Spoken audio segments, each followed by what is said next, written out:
சொல்றது வந்து இன்னும் நான் ஃபர்ஸ்ட் சிம்பிளாவே ஆரம்பிக்கிறேன்னா, ஒட்சிசனை உள்ளெடுத்து கார்பன் டை ஆக்சைடை வெளியேற்றதானே நாங்க சிம்பிளா சுவாசம் சொல்லி சொல்றோம். நாங்க ஒட்சிசனை உள்ளெடுத்து கார்பன் டை ஆக்சைடை வெளியாக்குறது தானே. அதானே இந்த எங்கட உடம்பால மனிதர் மட்டுமல்ல, விலங்குகள், ஈவன் தாவரங்களும் தான் சுவாசத்துக்காக வாயு பரிமாற்றம் செய்யறேன்னு சொன்னா என்ன செய்யறா, ஒட்சிசனை உள்ளெடுக்கிற கார்பன் டை ஆக்சைடை வெளியாக்குற. ரைட்டா?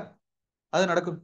அப்ப அது நடக்க கொள்ள இந்த ரெண்டு வாயுக்களுமே வந்து சரியா ஒரு அங்கியிலிருந்து வெளியாகிறாலும் சரி, இப்ப கார்பன் டை ஆக்சைடு வெளியாகுது, அதே நேரம் ஒட்சிசன் உள்ளெடுக்கப்படுது. உள்ளெடுக்கப்பட்டாலும் சரி, வெளியாக்கப்பட்டாலும் சரி, இது ரெண்டுமே பரவல்னு சொல்லக்கூடிய முறையால தான் உள்ளெடுக்கப்பட்டதும் தான் வெளியேற்றப்படுறது. வெளியேற்றப்பட்டாலும் பரவல் மூலமாகத்தான் வெளியேற்றப்படும். கார்பன் டை ஆக்சைடு வெளியேற்றப்பட்ட நேரம் பரவல் மூலமாக தான் வெளியேற்றப்படும். அதே நேரம் ஒட்சிசன் உள்ளெடுக்கப்பட்டாலும் பரவல் மூலமாகத்தான் உள்ளெடுக்கப்படுறது. ரெண்டு வாயுக்களுமே போறது வாரதெல்லாம் பரவல்னு சொல்லக்கூடிய முறையால தான். பரவல்னு உங்களுக்கு தெரியும் தானே. பரவல்னா என்ன? செறிவு கூடிய இடத்திலிருந்து செறிவு குறைந்த இடத்திற்கு எழுமாறாக அசைதல்.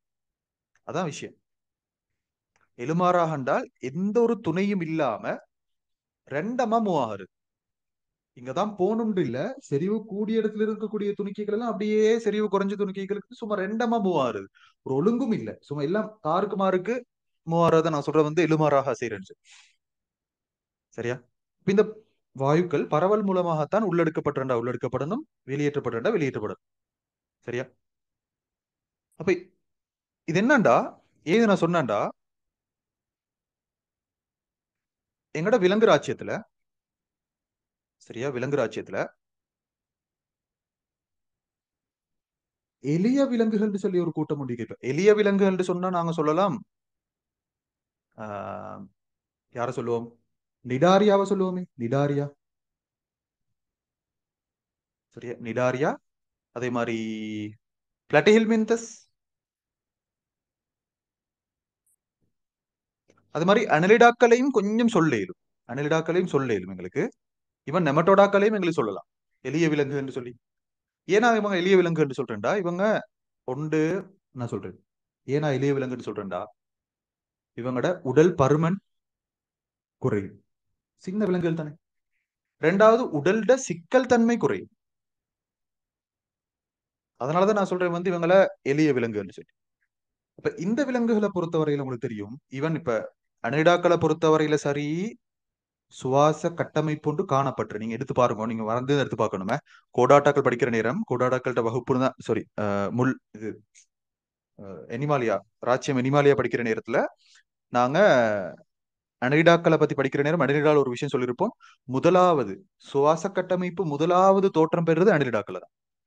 அது என்னடால் பரபாத முளைன்னு சொல்லுவோம். நாங்க பரபாத முளைன்னு சொல்லக்கூடிய ஒரு சுவாச கட்டமைப்பு பத்தி நாங்க படிச்சிருப்போம். சரியா? இன்னொன்றும் இருக்குது, இன்னொரு கட்டமைப்பு இருக்குது அனலிடாக்கள்ல. ஆனா இந்த அனலிடாக்கள்ல எல்லாமே சுவாச கட்டமைப்புகளை கொண்டு இருக்காது. சில அனலிடாக்கள் எளிய விலங்குகளுக்கு தான் வரும். சரியா? அப்ப நான் என்ன சொல்றேன்டா, நாங்க இத சொல்லுவோமே, முதலாவது எளிய விலங்குகள் சொல்லக்கொள்ள நான் சொல்ற வாரது என்னன்னா, பருமன் குறைவான, இந்த சிக்கல் தன்மை குறைவான விலங்குகள் தான். சரியா?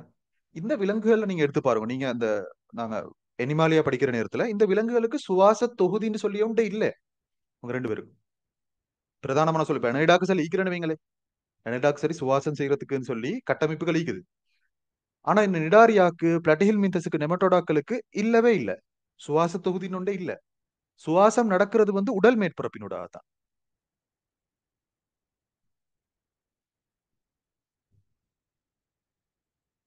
சரியா? உடல் மேற்பரப்பினூடாகத்தான் சுவாசம் நடக்குற. இப்போ உடல் மேற்பரப்பு காணப்படுறது சுவாசத்துக்குண்ட இல்ல ஐக்கிற.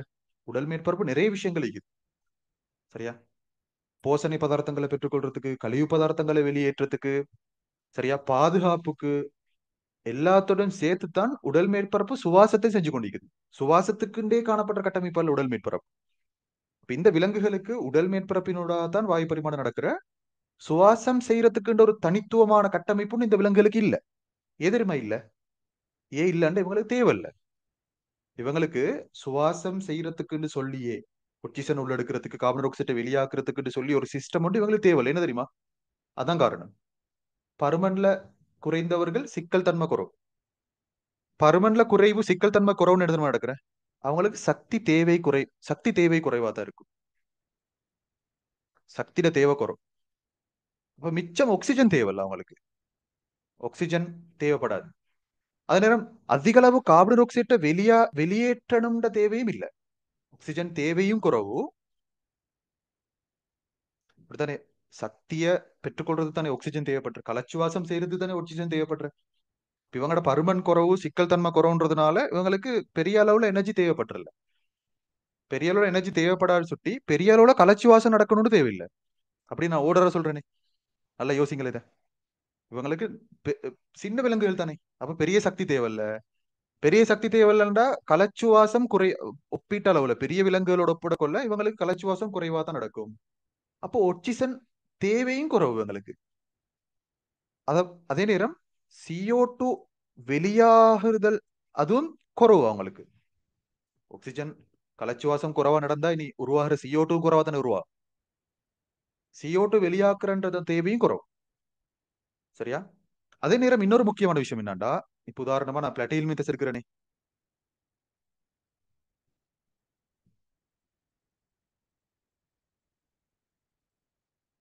சரியா? பிளாட்டில் மீத்தஸ் எடுத்தீங்கன்னு சொன்னா பிளாட்டின் மீத்தஸ்ட கலங்கள் தானே உடல் கலங்கள். உடல் கலங்கள்ல பெரும்பாலான உடல் கலங்கள் வெளிச்சூழலோட நேரடியாக தொடர்பட்டிருக்கிற. சரியா? பெரும் உடல் கலங்கள் வரக்கொள்ள வெளிச்சூழலுடன் நேரடியான தொடர்பு.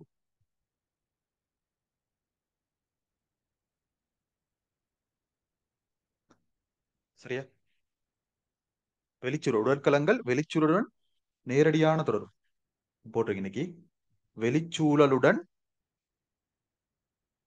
நேரடியான தொடர்பு. பெரும்பாலான கலங்கள் போட்டன. பெரும்பாலான கலங்கள் எல்லா கலங்களும் அல்ல.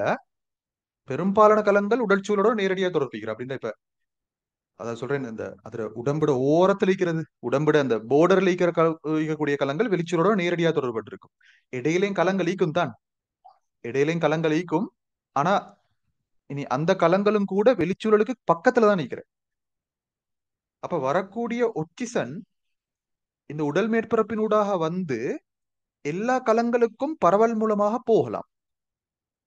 அந்த ஒக்சிசனை உள்ளெடுக்கிறதுக்கு கொண்டு போறதுக்கு வேற செட்டப் போட்டு தேவையில்லை. உடல் மேற்பரப்பினூடாக நடைபெறும் சொல்றேன். உடல் மேற்பரப்பினூடாக நடைபெறும் சுவாசம் போதுமானது அப்படின்னு சொல்லுவோம். ஏண்டா பெரும்பாலான கலங்கள் வெளிச்சூழலோட நேரடியா தொடர்பு இருக்கிறதுனால வெளியிருந்து வரக்கூடிய ஒக்சிஜனை எடுத்துக்கொள்றாலும் சரி, உள்ளுக்கு இருக்கிற கார்பன் டை ஆக்சைடை வெளியாக்குறாலும் சரி, அந்த வாயுக்கள் மிச்சம் தூரத்துக்கு பயணிக்க வேண்டிய தேவை